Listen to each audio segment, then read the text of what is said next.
Mr. Tomáš Zdechovský, member of European Parliament, thank you for being with us here with Skype. We are discussing about barnevernet activities and the situation in all Europe. How would you describe the situation in most general terms, which is developed in Norway and also with barnevernet activities? Yeah, I want to say that really I was very surprised when I heard first time about barnevernet and barnevernet practices, and I cannot believe that in 21st century exists one most democratic country who Norway present theirself, and there are many really so problematic issues in children protect service, and I was really very surprised when I was first time in Norway how many people had the experience with this institution and how horrible experience they have. And if I see now the situation in Norway after 2.5 years when we protest against this absolutely amazing, incredible institution, that many things are changing, but very, very slowly. They really told us many things, what they want to do and how they want to change this institution, but it's very slowly process. Many people ask how this kind of activity is possible in a welfare state like Norway. You know, you already mentioned the most democratic, one of the most democratic countries in Europe, and so on. How would you explain this question to normal people? This is if you study neo-Marxism, you can see there that there are many details what are really compatible with the situation in Norway. They are using many times some phrases that children are not their parents, and their parents cannot take the children and present. They are our things. But this is something's wrong. This is wrong in this neo-Marxist theory. Children are not some things of the parents. Children are normally member of normally families, and the point of view the Norwegian state is that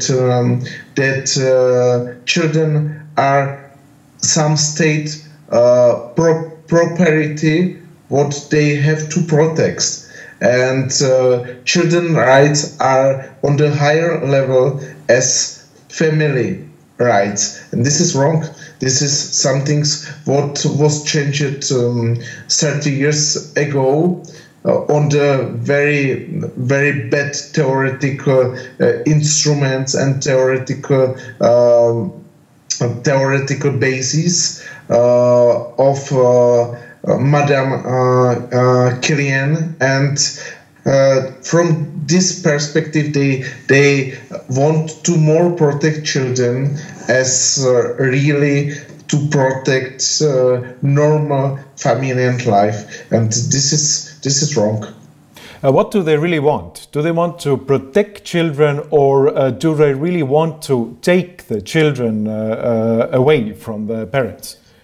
Yeah, many times it's not about the protecting children. Many times it's about that they taking children, and they cannot logically really answer the question why they took this or this child, because somebody told this is the most famous case of Eva Michaláková from the Czech Republic.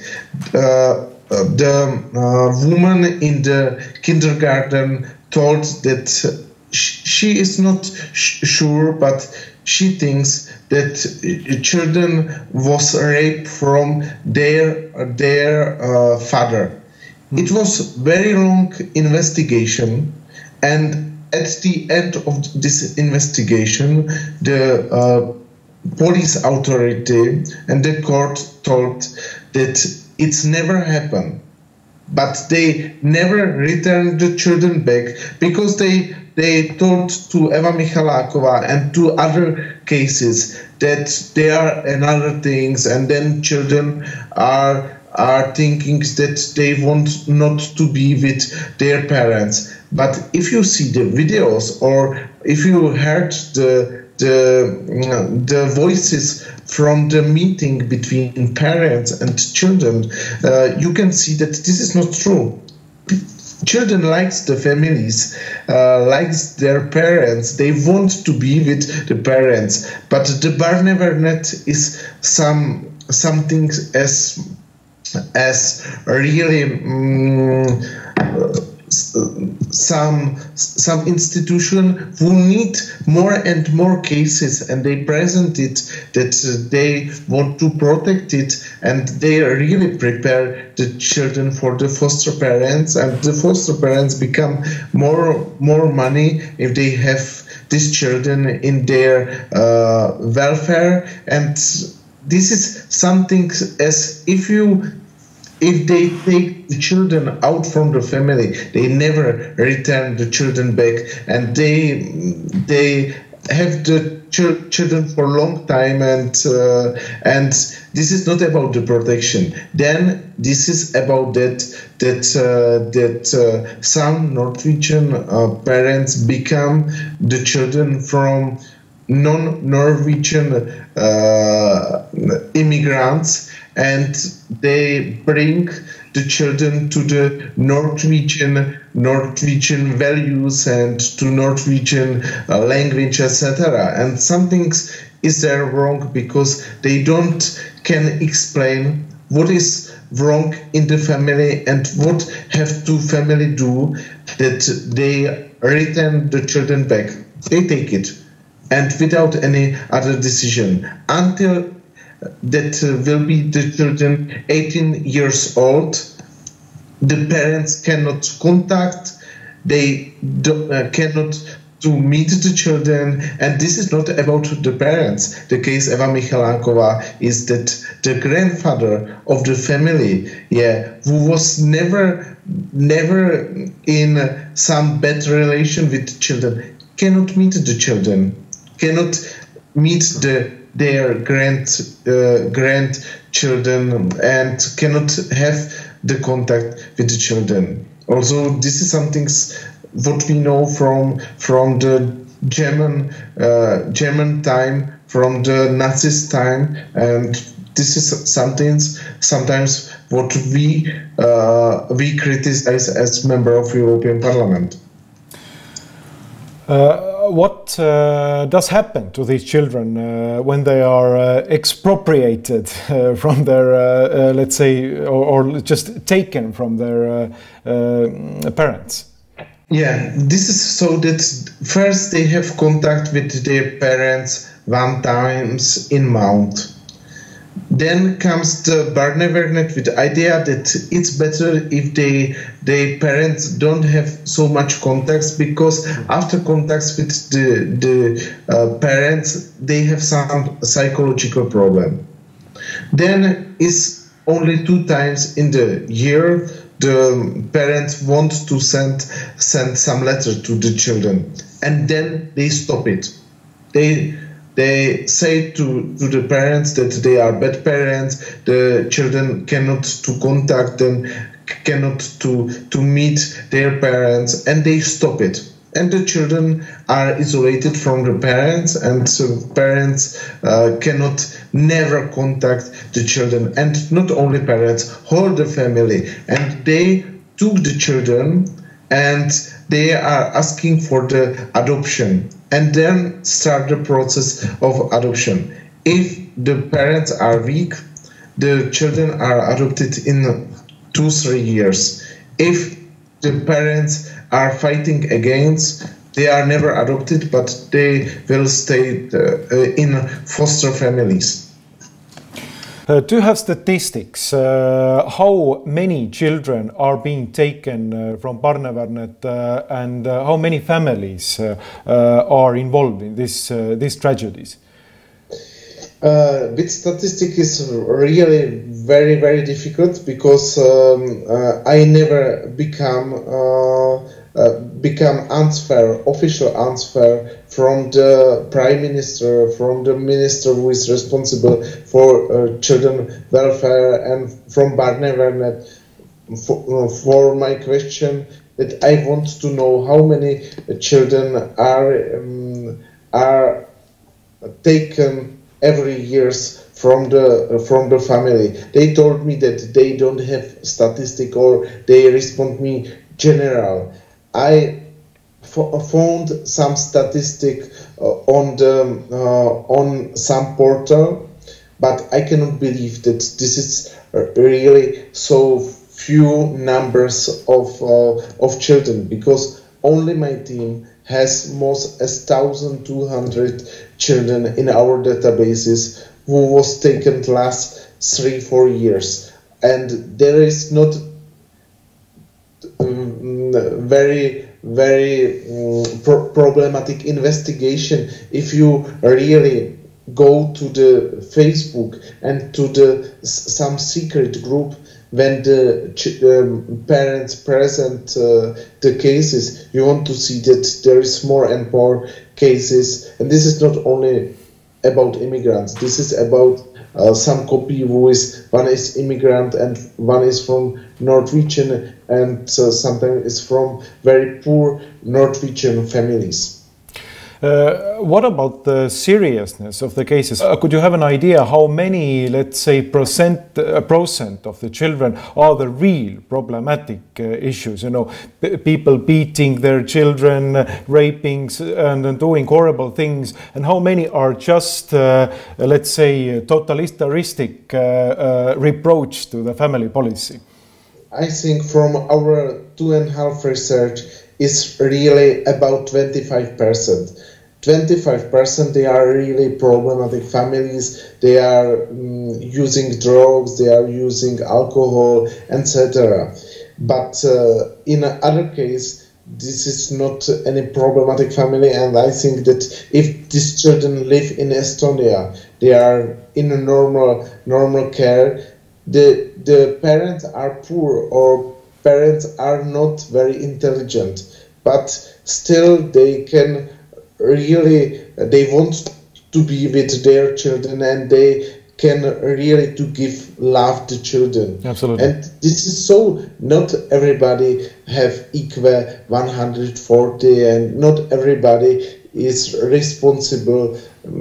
This is so, but this is not true that the parents don't like the children. This is about that really you have, on the first time, you have to speak with the family and work with the family. Sometimes it's more if the children are together with their parents and with their brothers and sisters, and somebody help this family as take the children and give the children to another space and to another families. I know that there are more richest families and etc. But this is really not this case. This is not really how to do it. This is better to support biological influences and biological family, because sometimes the family needs there is something wrong, and then they need only to saturate the process to be normal. We are right now talking about Norway, but what about other European countries? Germany, Sweden, why not Finland? And how is the situation there? Yeah, I have many cases from Great Britain, but in Great Britain it's normal communication. There is, if I call there and if I speak there with Children Protect Service, they respond my question, and there is many times that they really take the children in the case of emergency. So, some cases are from our perspective very problematic, but this is still about 5–10% who are disputable. The situation in Germany is the same. The German authorities speak with us, and there is no problem to discuss this case and to find any solution. And Germans are very open to discuss it.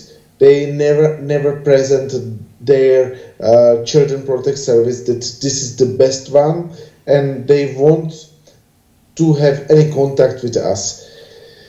In Finland, in Sweden, there is some of inspiration with Norway, but I think that in Sweden, if they see, and I spoke there with many journalists and many people, if they see the situation in the Norway, they have fear from this system.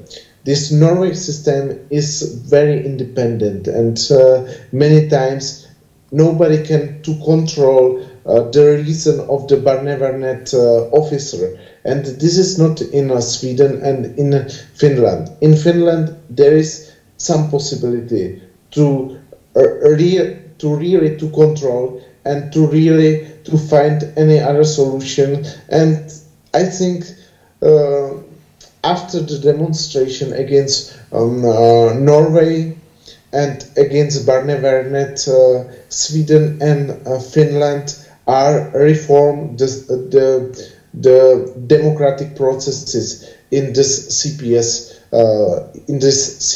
institution.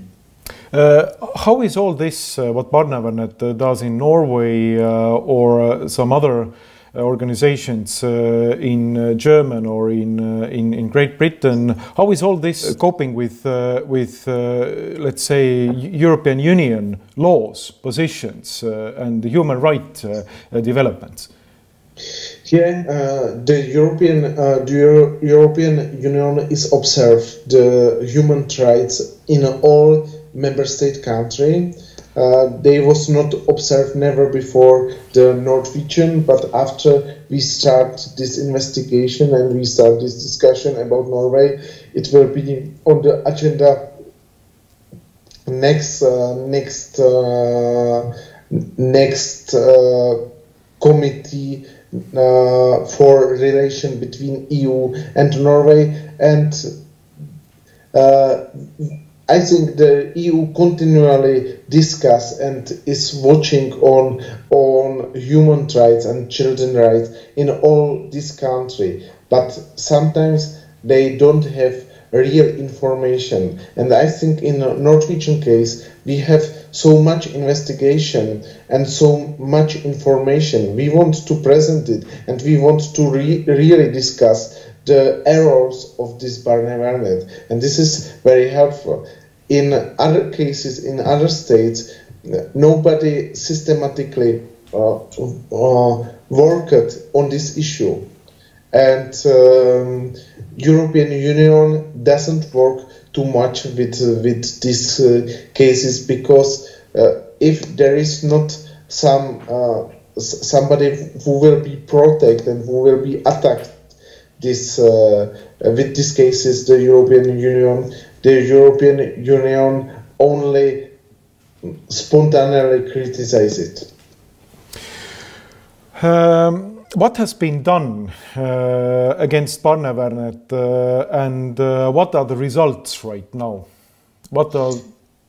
We are now working with the people who are very active in Norway, that we want to change this system politically, and we want to, after next election in Norway to the parliament, really to have here a strong candidate who want to bring some solution, because This is not that somebody from outside will be criticized Norway, but it's need more and more people who will be really asking for more human rights, and who will be Norwegian citizen, and who will be really present this truth to Norwegian society. Because if I started this criticism of Norway, many of people in Norway didn't believe us that the situation is so bad. The support of Barnevernet was 93%. But after these 2 years, I think that there is very big progress, and many of people are supporting us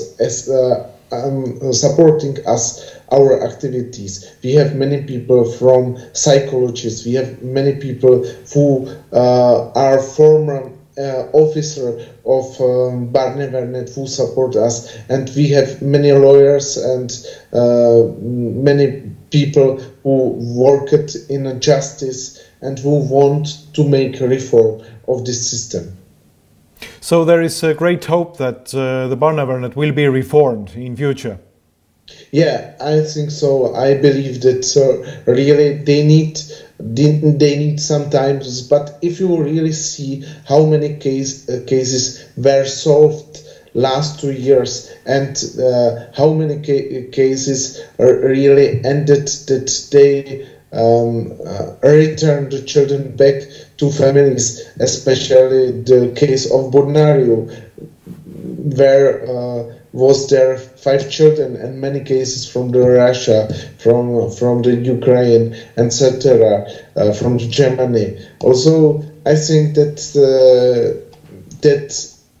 our press bring some solution for all children, and I hope that many cases will be after our press will be reviewed, and somebody will ask about the truth in this case, and about real situation, and about that will be controlled why the Barnevernet use the forces against the families. Thank you very much, Mr. Tomáš Zdechovský. It was very glad to speak with you, and I really hope all the best for your work there in your European Parliament, and also for your activism in this very, very important field. Thank you. Thank you very much, and I wish you a nice day, and thank you very much for your work in medialization these cases.